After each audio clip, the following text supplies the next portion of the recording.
শৈলেন দাসৰ পুৰণি কথা এটি ৰাতি এখন পুৰণি উপন্যাস কাঠৰ চকীখনত মূৰ থৈ এটি পৃষ্ঠাত আৱিষ্কাৰ কৰিলো পৃথিৱী এটি পুৰণি দিন আৰু অলপ চিন্তা ভাল লগাবোৰ তেনেই ছুটি কিন্তু ভাবি চালে সকলোবোৰ এদিন ভালেই লাগে সকলো কথাৰে হেনো এটা ইতিহাস থাকে সকলো কবিতাৰে হেনো এটা অতীত থাকে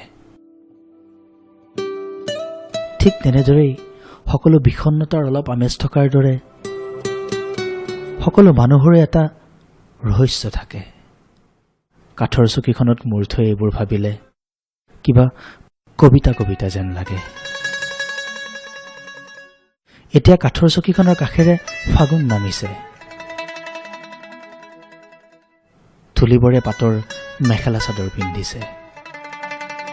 বেলিটোৱে পিন্ধিছে ৰঙাকৈ কাণফুলি আচৰিত সময়ে কিন্তু অন্তৰ্বাস নিপিন্ধে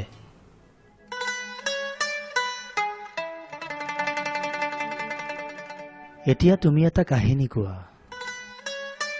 মাজে মাজে বুজিম মাজে মাজে পাহৰিম